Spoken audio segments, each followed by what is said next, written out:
Dominic Hale had everything: wealth, power, and control. But one stormy night he let a mysterious woman into his home. When she emerged from the shower, clean and transformed, he realized she wasn't just beautiful, she was hiding something. Who was she really? Before we get into the story, comment below where in the world you are watching from today. Rain pounded against the windows of Dominic Hale's office on the top floor of Hale Industries. Lightning flashed across the night sky, illuminating his stern face as he stared at the city below. At 45, he had everything money could buy: a successful business empire, a mansion overlooking the city, luxury cars, and a reputation that made people both fear and respect him. "Mr. Hale," his assistant Margaret called from the doorway, "it's nearly midnight. Perhaps you should head home." Dominic turned, his expression unchanged. "I still have work to do." "You always have work to do," Margaret said with a sigh. After 15 years as his assistant, she was one of the few people who could speak freely to him. "The storm is getting worse. The weather service has issued warnings." Dominic glanced at the stack of contracts on his desk. "Fine, I'll finish these at home." The drive to his estate took longer than usual due to the storm.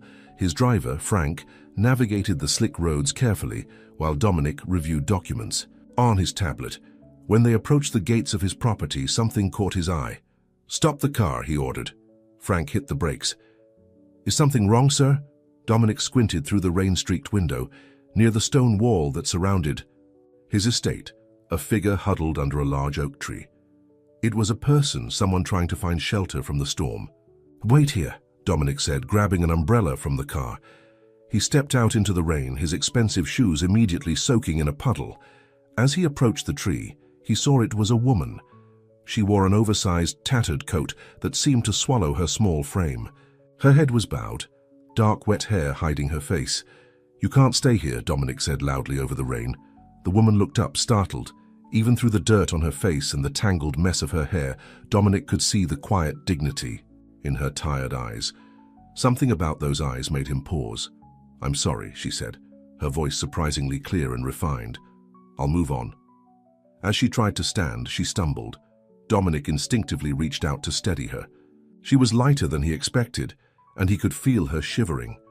"Where are you going to go in this weather?" he asked. She looked away. "I'll find somewhere." For reasons he couldn't explain, Dominic made a decision that was completely out of character. "Come with me." The woman hesitated, suspicion clouding her face. "Look," Dominic said impatiently, "I'm offering you shelter for the night, food, a chance to get warm and dry. That's all." After a moment, she nodded and followed him to the car. Frank's eyes widened when he saw them approach, but he quickly masked his surprise and opened the door.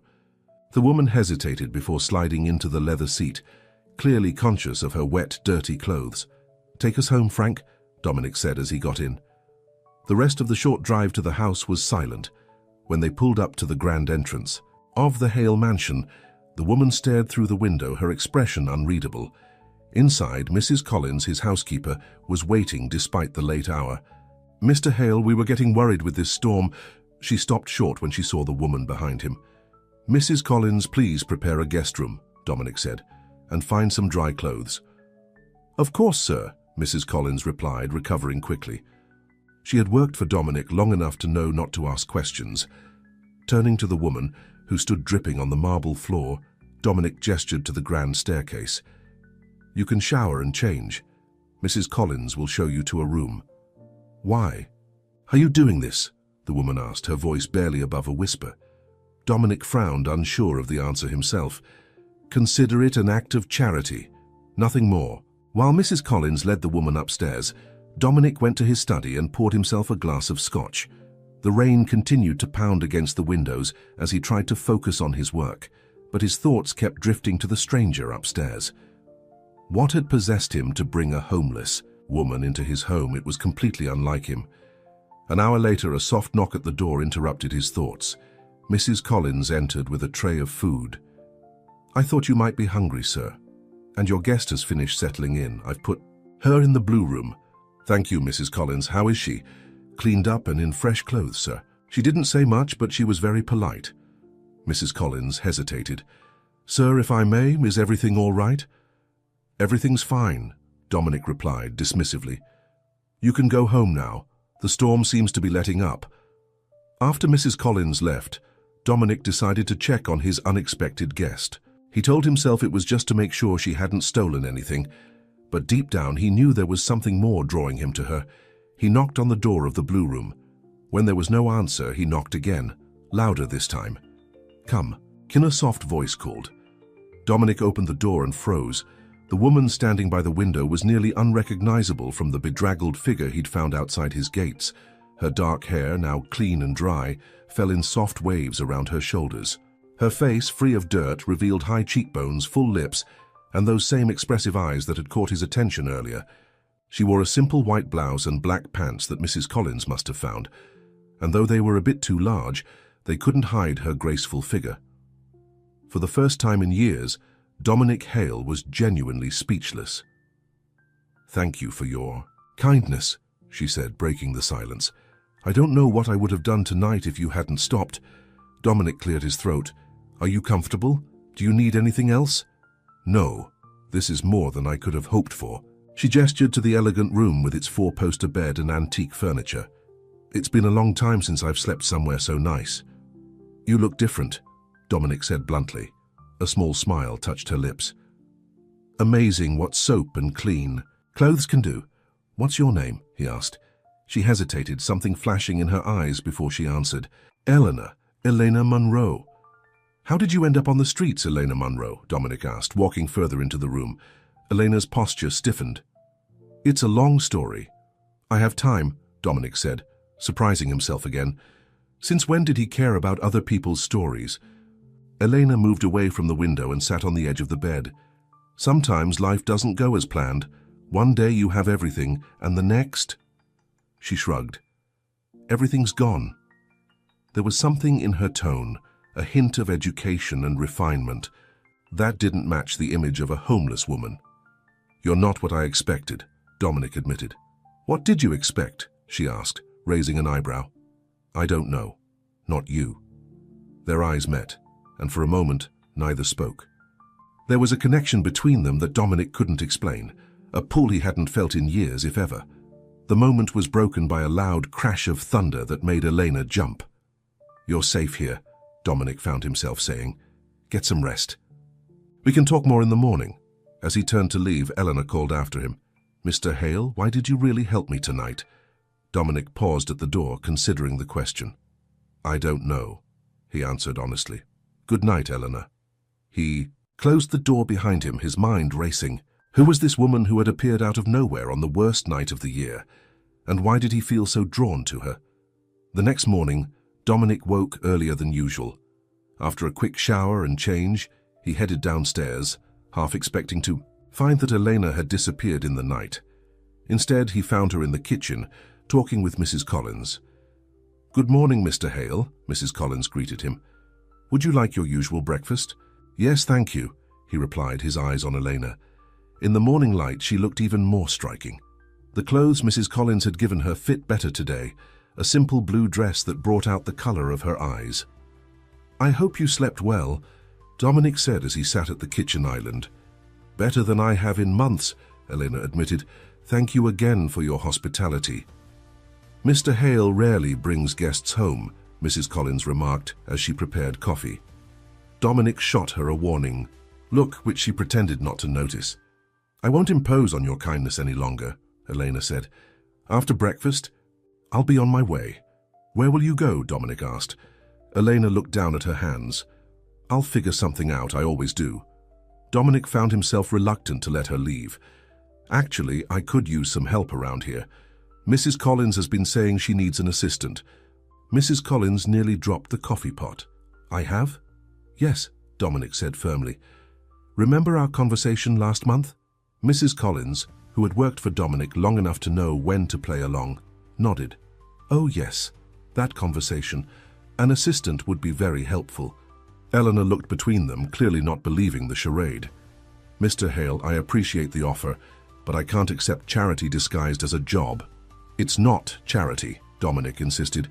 "You'd be earning your keep, room, board, and a salary."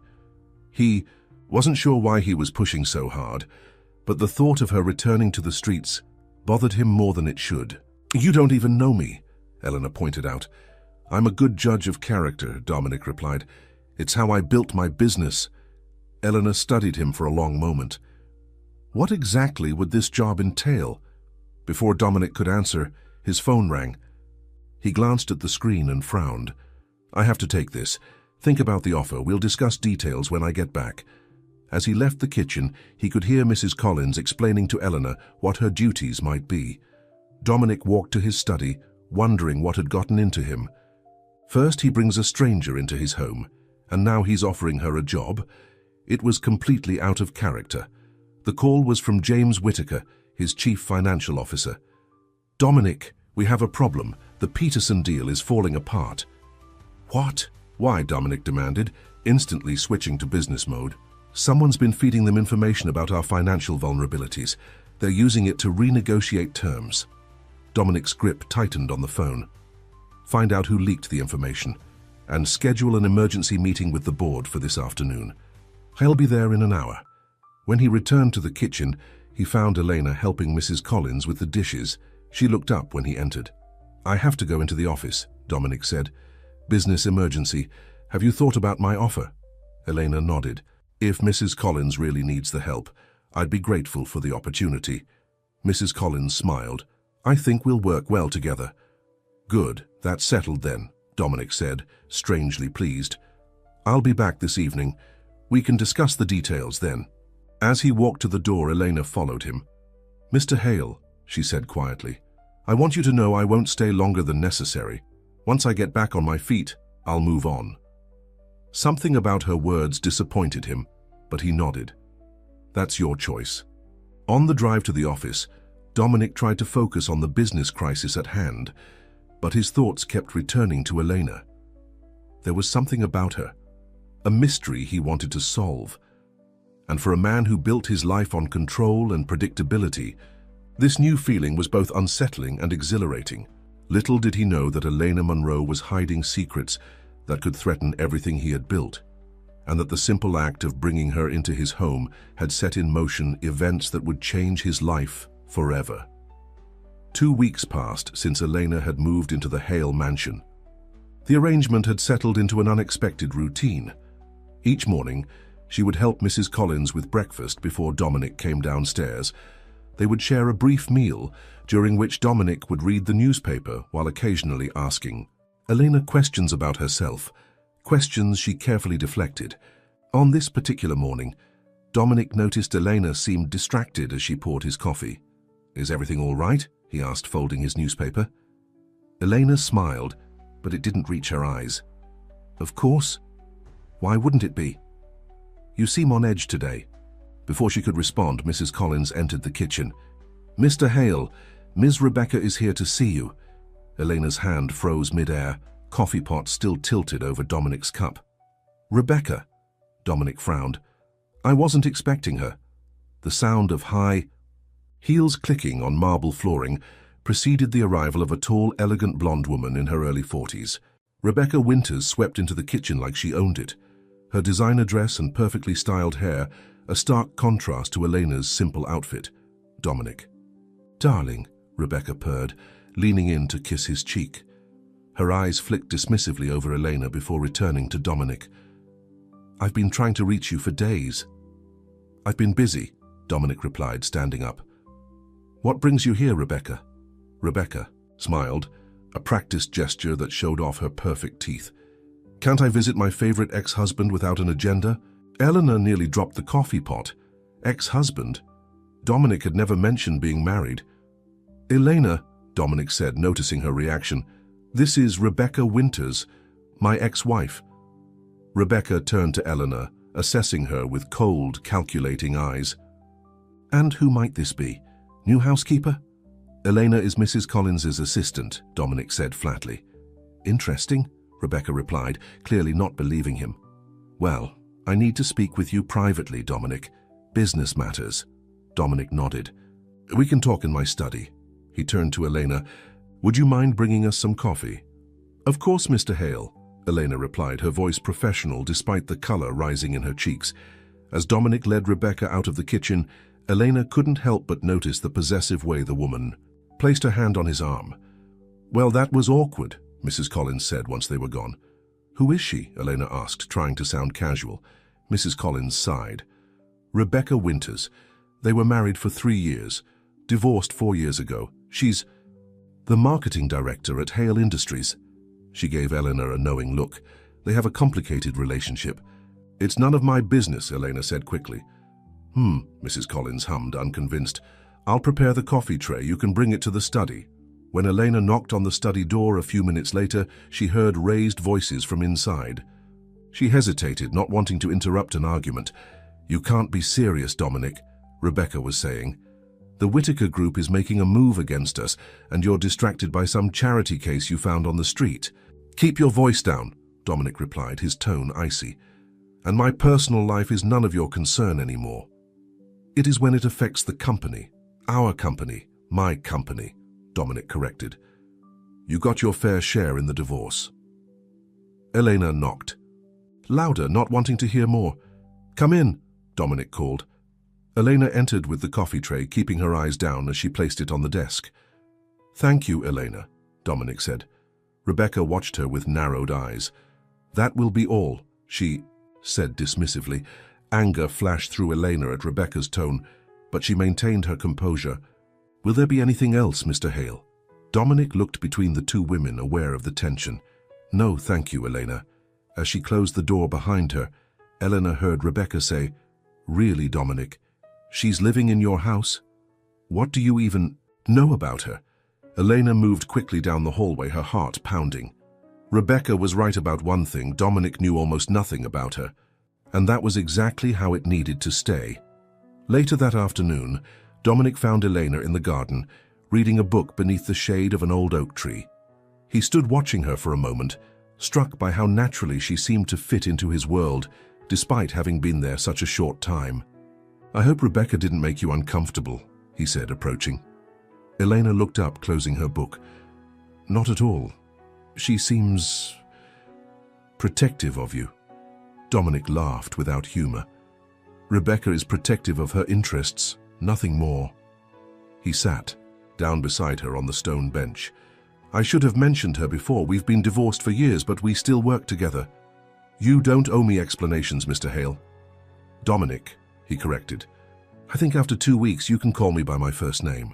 A small smile touched Elena's lips. "Dominic." The way she said his name sent an unexpected warmth through him.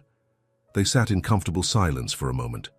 Rebecca seemed concerned about your company, Elena finally said.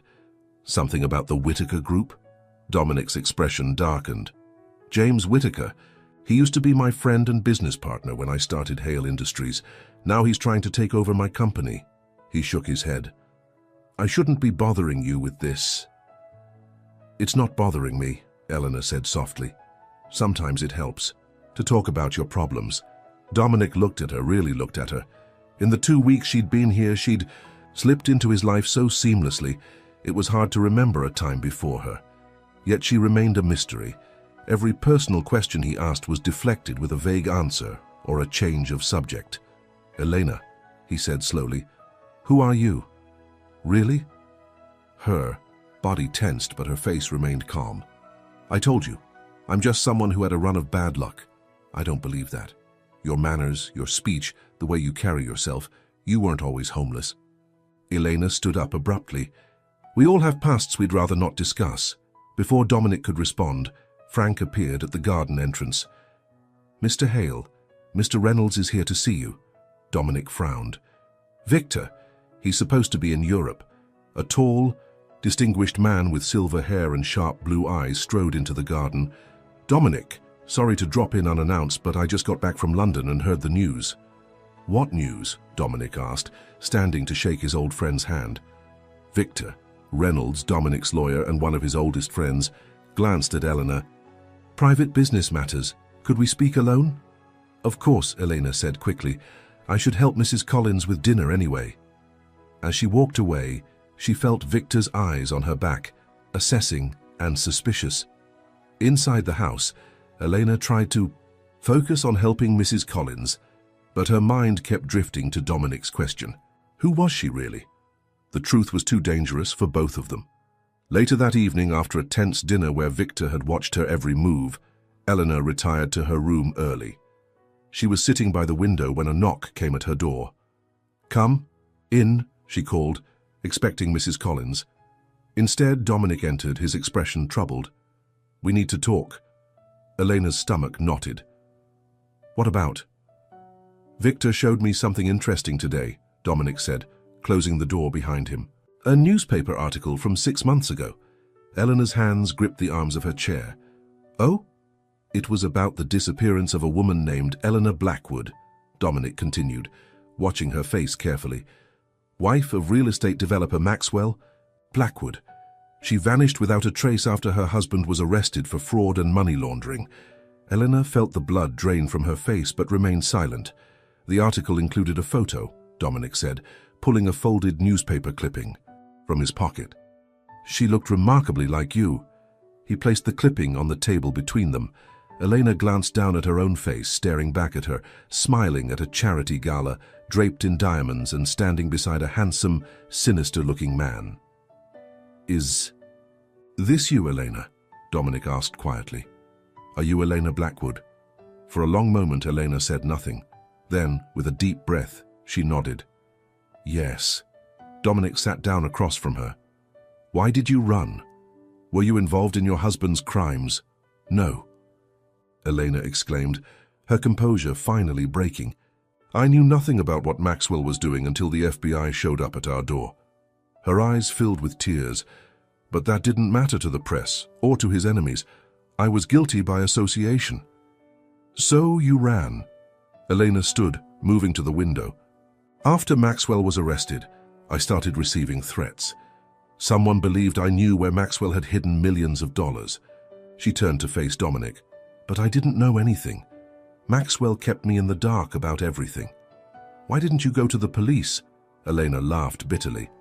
"Maxwell had police officers, judges, even FBI agents on his payroll. I didn't know who to trust." She wrapped her arms around herself. "So I disappeared, changed my name back to my mother's maiden name, Monroe, cut and dyed my hair, left everything behind." Dominic studied her, his face unreadable. "And you've been on the run for 6 months?" Elena nodded. "The money I had access to ran out quickly. I sold my jewelry, stayed in cheap motels, kept moving." Her voice dropped to a whisper. "Until that night in the rain, when you found me." "Why? Tell me all this now. Why not continue lying?" "Because I'm tired of running," Elena admitted, "and because I trust you." The vulnerability in her eyes stirred something in Dominic's chest. Before he could respond, his phone rang. He glanced at the screen and frowned. "I have to take this. It's Victor." Eleanor tensed. "Does he know who I am?" "He suspects," Dominic admitted. "But he hasn't gone to the authorities yet. He wanted to talk to me first." Flashed across Elena's face. "I should leave. I've put you in an impossible position." "No," Dominic said firmly. "Stay here. Let me handle Victor." As he left to take the call, Elena sank onto the bed, her mind racing. She should pack her few belongings and disappear again before she brought trouble to Dominic's door. But the thought of leaving him created an unexpected ache in her chest. When had this man, this stranger who had taken her in on a rainy night, become so important to her? Dominic returned 20 minutes later, his expression grim. "Victor wants to meet with you. He says he can help, but he needs to hear your side of the story first." "Can he be trusted?" Elena asked.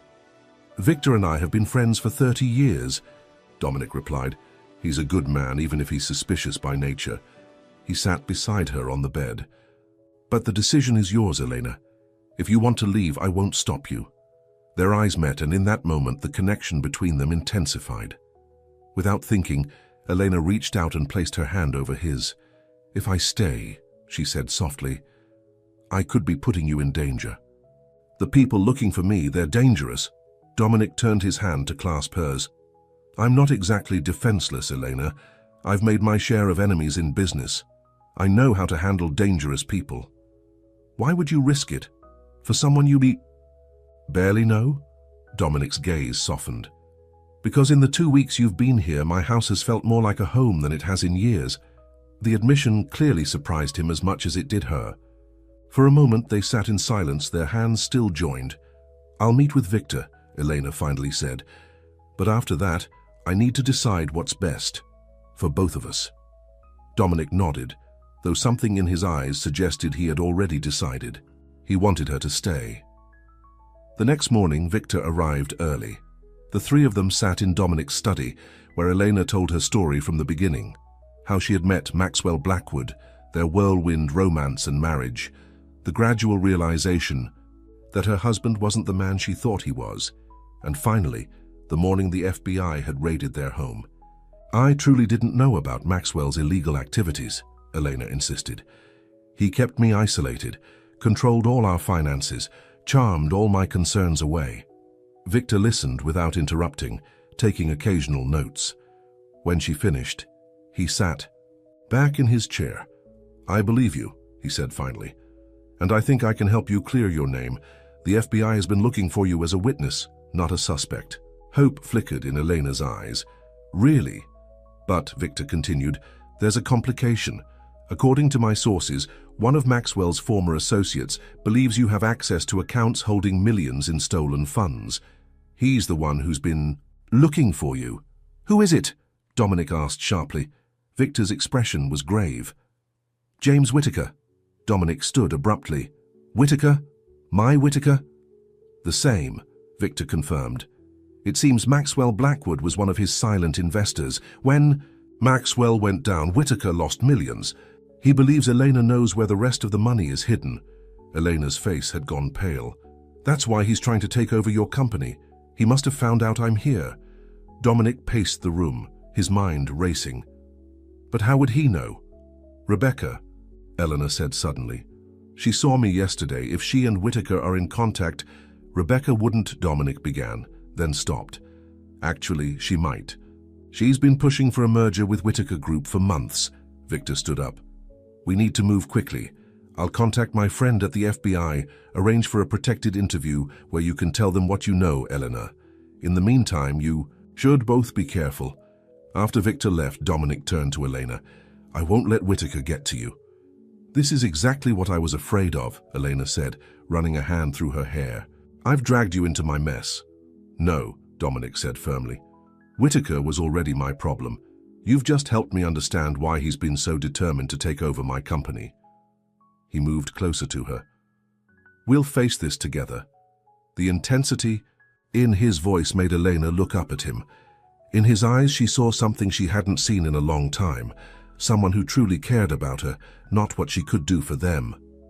"Together," she repeated softly. Neither of them noticed Mrs. Collins at the partially open door, her expression worried as she quietly closed it and hurried away to make a phone call. A call that would set in motion events that would test their newfound alliance in ways they couldn't imagine. The morning after Eleanor's revelation, Dominic woke early. Sleep had been elusive, his mind racing with thoughts of Elena's story and Whittaker's connection to Maxwell Blackwood. He dressed quickly and headed downstairs, surprised to find Mrs. Collins already in the kitchen, looking tense. "Morning, Mrs. Collins, you're up early." She jumped slightly at his voice. "Oh, Mr. Hale, yes, I couldn't sleep. Is everything all right?" Mrs. Collins avoided his eyes. "Of course, sir. Just worried about all this trouble with Miss Elena." Something in her tone made Dominic pause. In the 15 years Mrs. Collins had worked for him, she'd never been one to hide her thoughts. "Mrs. Collins," he said carefully, "is there something you're not telling me?" Before she could answer, Eleanor entered the kitchen. She'd clearly slept. As poorly as Dominic, dark circles under her eyes despite her attempt to conceal them. "Good morning," she said softly. Mrs. Collins busied herself with the coffee pot. "I'll leave you two to talk. Breakfast will be ready in 20 minutes. As she hurried out, Elena raised an eyebrow. "She seems upset." "Yes," Dominic agreed, watching the door close behind his housekeeper. "She does." He turned back to Eleanor, struck again by how much she'd come to mean to him in such a short time. "How are you holding up?" "I've been better," Elena admitted with a small smile. "But I've also been worse." At least now I don't have to hide the truth from you anymore. Dominic reached across the table and took her hand. We'll figure this out.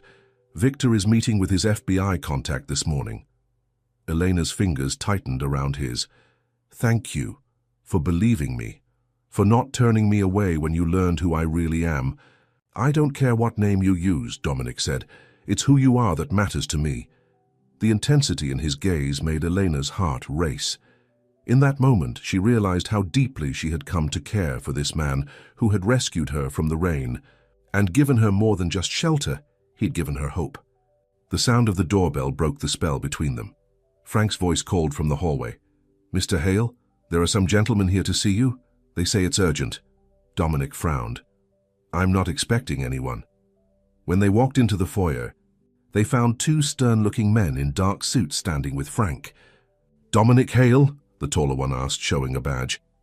I'm Agent Phillips with the FBI. This is Agent Turner. We're here about Elena Blackwood. Eleanor froze beside Dominic. The agent's eyes shifted to her. Mrs. Blackwood, Agent Phillips said with a nod. We've been looking for you for quite some time. How did you find me? Eleanor asked, her voice barely audible. We received an anonymous tip, Agent Turner replied. We need you to come with us to answer some questions. Dominic stepped forward. My lawyer, Victor Reynolds, was supposed to arrange a meeting. He said he was contacting the FBI today. We're not aware of any arrangement with Mr. Reynolds, Agent Phillips said, but we can sort that out at the office. Mrs. Blackwood, please get your things. You'll be coming with us. She's not going anywhere until I speak with Victor, Dominic insisted, pulling out his phone. Agent Phillips moved his jacket aside, revealing his holstered gun. This isn't a request, Mr. Hale. Please don't interfere in a federal investigation. Eleanor placed a gentle hand on Dominic's arm. It's okay, I'll go with them. Call Victor and have him meet me there. The look they shared spoke volumes, trust, fear, and something deeper neither was ready to name. I'll handle this, Dominic promised quietly. I won't let anything happen to you. As the agents escorted Elena out to their waiting car, Dominic noticed Mrs. Collins watching from the hallway, her expression a mix of guilt and worry. The pieces suddenly clicked into place. It was you, he said, his voice cold. You called the FBI? Mrs. Collins wrung her hands. I was worried about you, Mr. Hale. Getting involved with a fugitive, it could ruin everything you've worked for. Who put you up to this? Dominic demanded. Was it Rebecca or Whitaker? Mrs. Collins looked down. Ms. Rebecca called yesterday. She said she was concerned about your welfare. Said that woman was dangerous, using you for protection. Anger surged through Dominic. You've worked for me for 15 years, and you went behind my back because Rebecca manipulated you.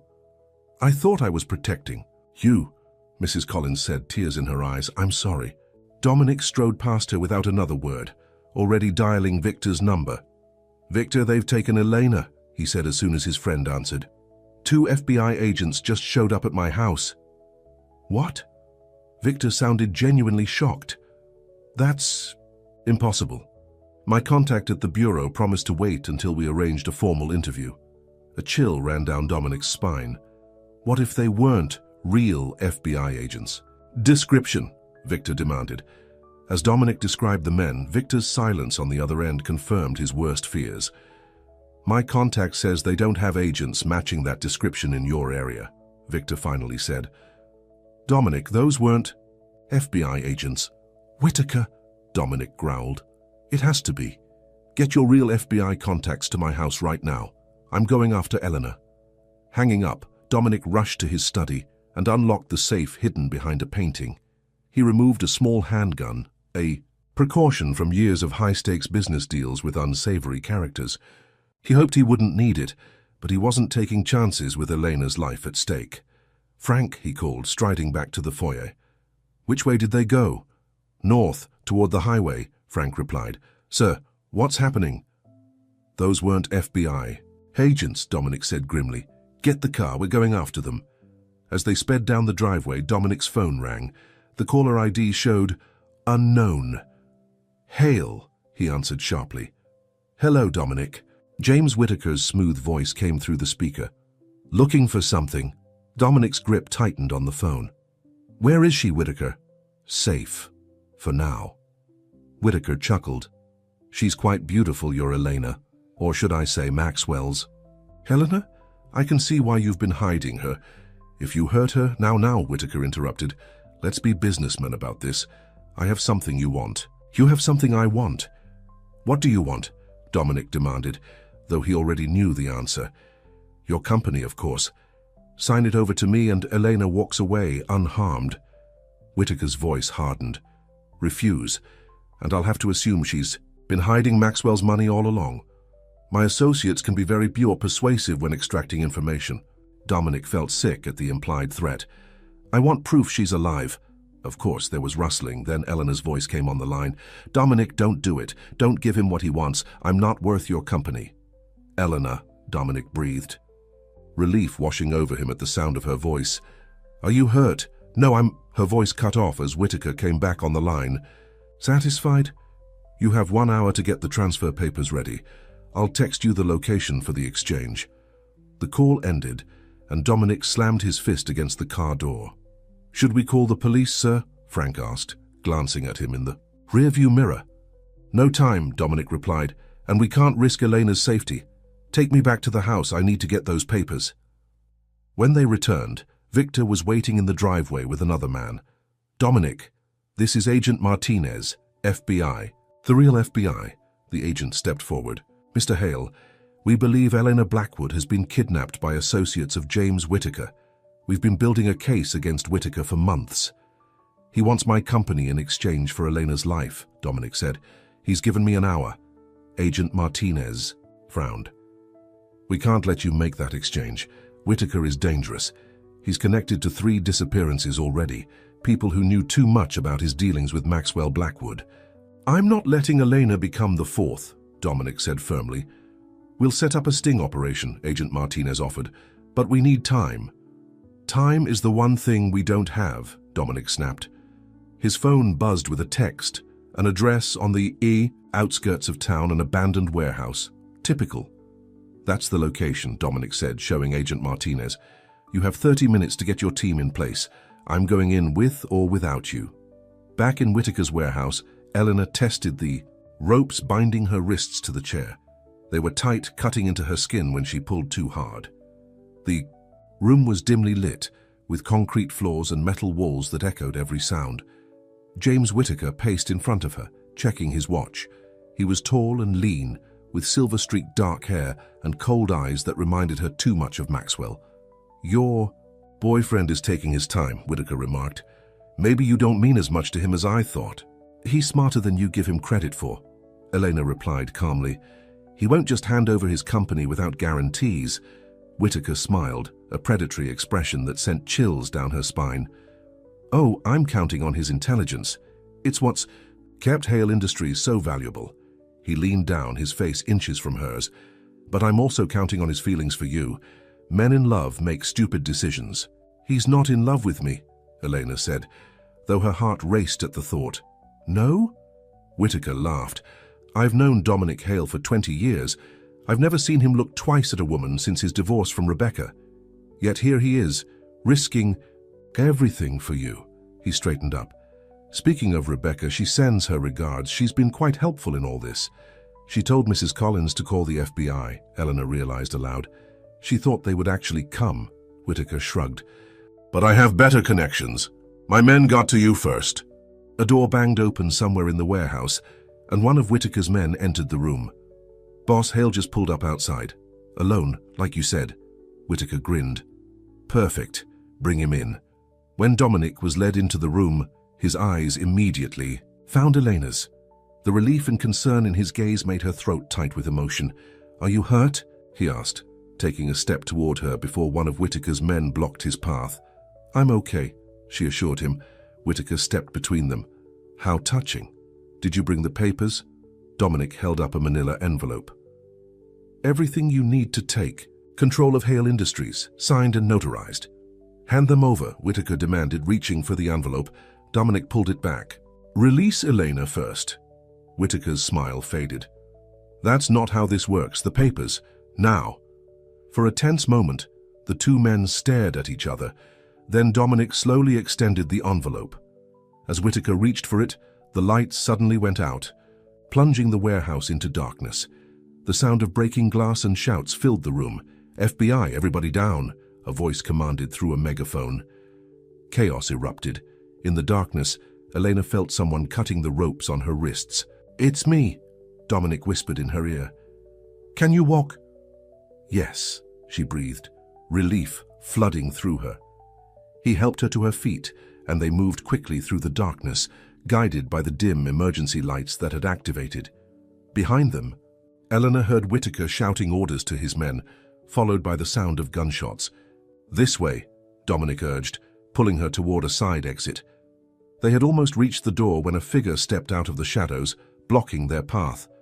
Rebecca Winters, her face twisted with rage, pointed a small pistol at them. "Going somewhere?" she asked, her voice cold. "Rebecca, don't do this," Dominic warned, pushing Elena slightly behind him. "Do you know what I had to do to help set this up?" Rebecca hissed. "The humiliation of pretending to still want you, of watching you fall for this gold digger?" "I never wanted your money," Eleanor said quietly.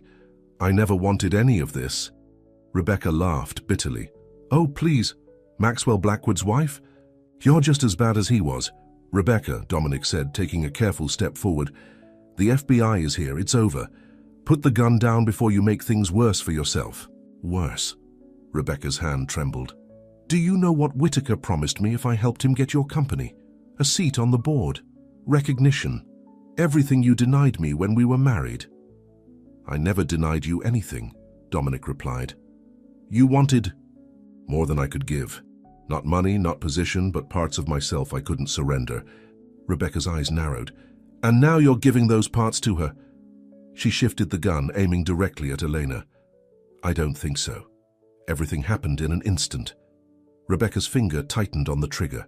Dominic lunged forward, pushing the gun upward as it fired. The bullet hit the ceiling as they struggled. Elena grabbed a metal pipe from nearby and swung, catching Rebecca in the side. She crumpled with a cry of pain, the gun skittering across the floor. Dominic kicked it away, then pulled Elena toward the exit again. "Come on!" Outside, the night air was filled with flashing police lights and shouting voices. Agent Martinez spotted them and rushed over. "Are you both all right?" he asked, scanning them for injuries. "We're fine," Dominic replied, his arm firmly around Elena's waist. "Whitaker and Rebecca Winters are still inside. They're both armed." Martinez nodded to his team. "We'll handle it from here. Get to safety." As they walked toward Dominic's car, Elena suddenly stumbled, her adrenaline fading. "Hey," Dominic said softly, steadying her. "I've got you." Elena looked up at him, seeing the worry and care in his eyes. "You risked everything for me today." "Not everything," Dominic smiled. "The papers I gave Whitaker were fakes. Victor's idea." Laugh bubbled up from Elena's chest, a release of tension and fear. "You're amazing." Dominic's expression grew serious. "I realized something today, Elena. When I thought I might lose you..." He paused, searching for words. "These past weeks with you have changed me, changed everything." In the glow of the police lights, with the sounds of justice being served in the background, Elena reached up and touched his face. "I feel the same way," she whispered. Their lips met in a kiss that felt both like coming home and the start of an adventure. When they finally pulled apart, Dominic rested his forehead against hers. "Come on," he said, "let's go home." As they drove away, Elena knew that her running days were over. For the first time in months, she had something worth staying for, someone worth building a future with. But as Agent Martinez had warned them before they left, the danger wasn't entirely past. Whitaker had connections, even from prison, and Maxwell Blackwood still had secrets that could reach out and threaten their newfound happiness. The road ahead wouldn't be easy, but at least they would face it together.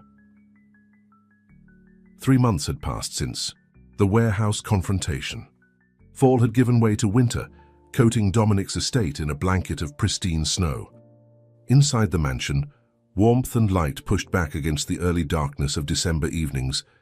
Elena stood by the living room window, watching snowflakes dance in the glow of the outdoor lights.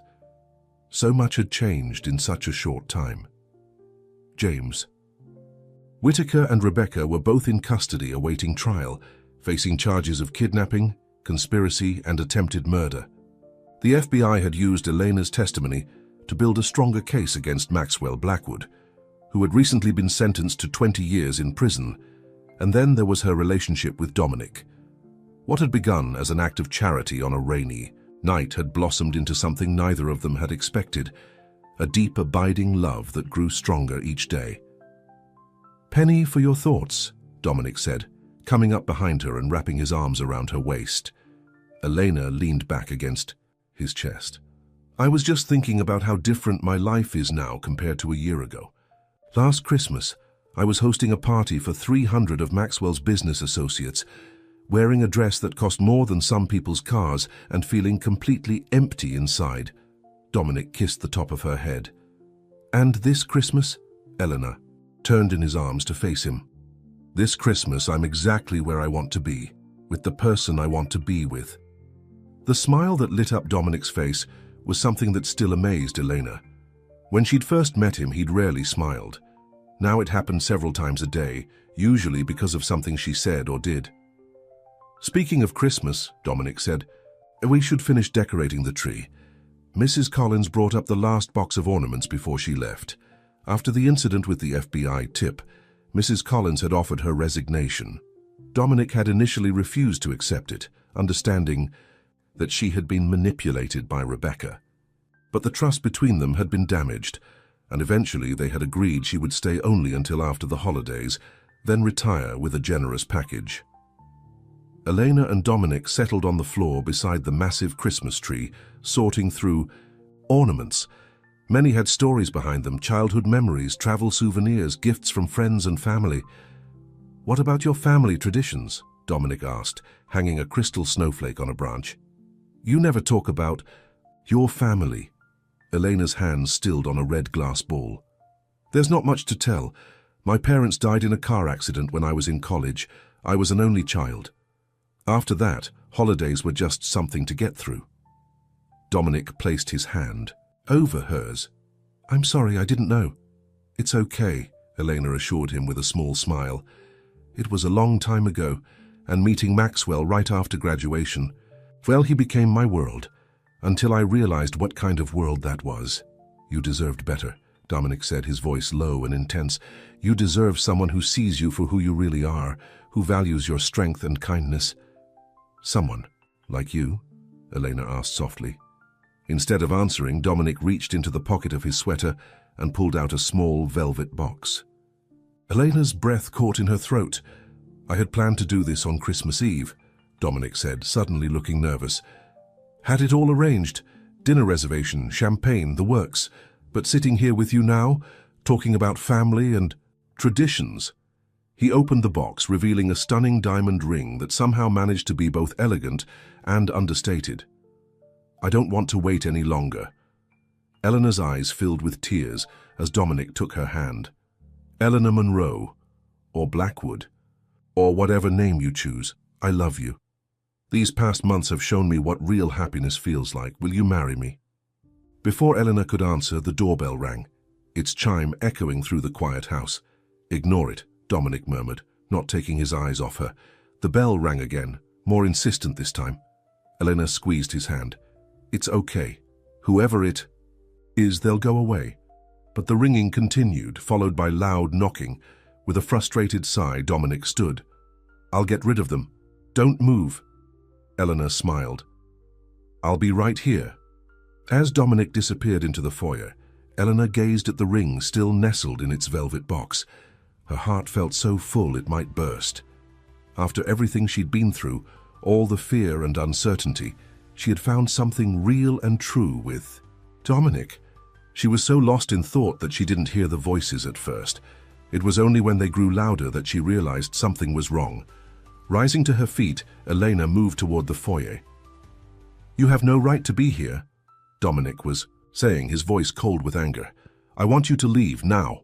"Not without speaking to my wife first," a male voice replied, a voice that sent ice through Eleanor's veins. She froze in the doorway, unable to believe her eyes. Standing in the entryway, looking thinner but just as arrogant as ever, was Maxwell. "Blackwood, hello, Eleanor," he said, his smile not reaching his eyes. "You look well." "Maxwell," she whispered.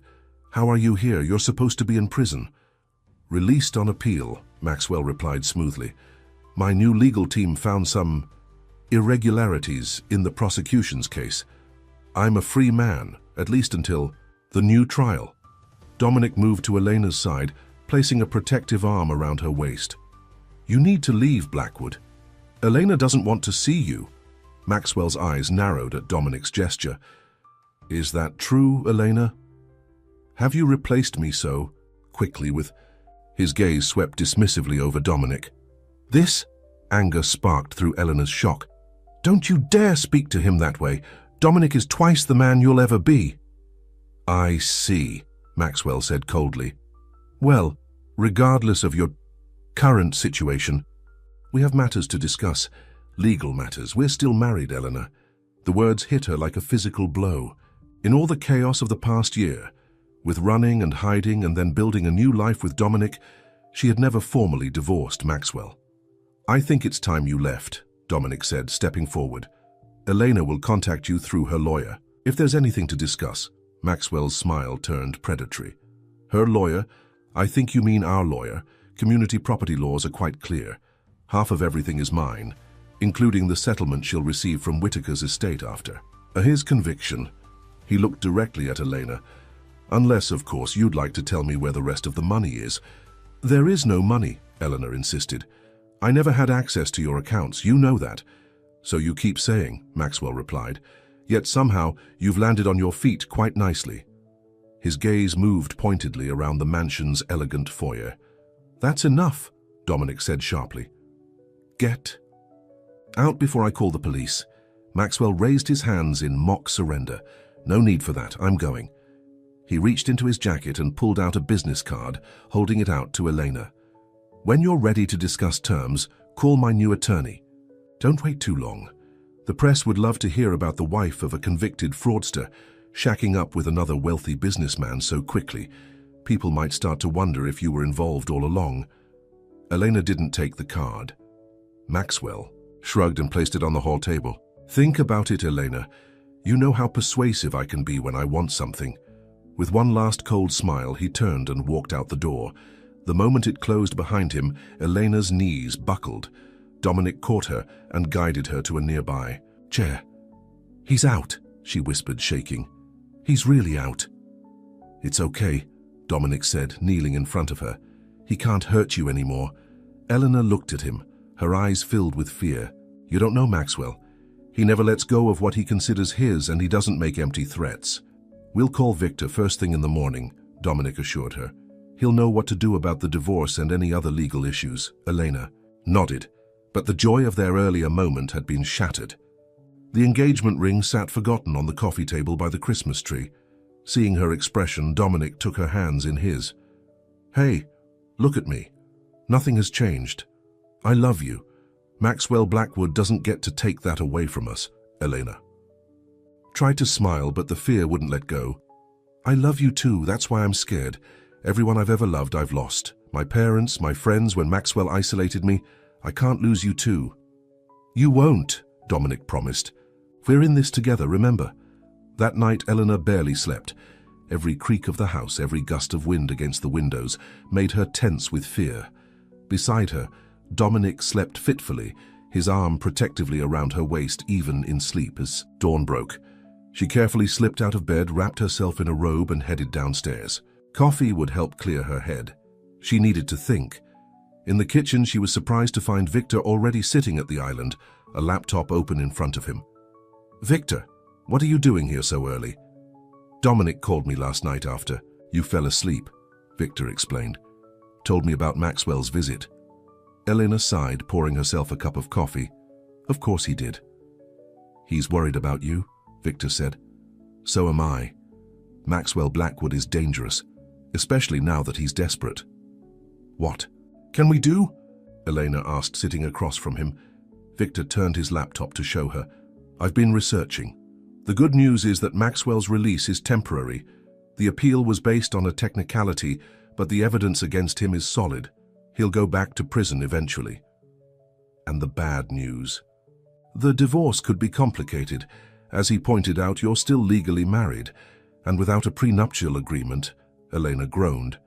He could claim half of everything I have, which, legally speaking, isn't much, Victor pointed out. Everything. Here belongs to Dominic. That's not the point, Elena said. Maxwell doesn't actually care about money from me. He wants the money he hid before his arrest. Money I know nothing about. This is just his way of putting pressure on me. Victor studied her for a moment. Eleanor, is there any chance, any possibility, at all that Maxwell might have hidden information somewhere you would have access to? A safe deposit box, a storage unit, even a digital account? Elena started to shake her head, then paused. There was our vacation house in the Berkshires. Maxwell bought it as a surprise for our first anniversary. It was in my name for tax purposes, but I only went there a few times. He said he used it for business retreats. Victor's eyes lit up. Was the property seized when Maxwell was arrested? I don't know, Elena admitted. I never thought about it after I ran. I'll look into it right away, Victor said, already typing. Footsteps on the stairs announced Dominic's arrival. He looked tired, but determined as he entered the kitchen. I see Victor's brought you up to speed, he said, kissing Elena's forehead, before pouring his own coffee. We might have a lead, Victor told him. A vacation property in Elena's name. Dominic nodded. Good. In the meantime, I've made some calls. I've hired additional security for the estate and arranged for a bodyguard for Elena. A bodyguard? Elena protested. Dominic, that's too much. It's not enough, Dominic replied firmly. Maxwell threatened you.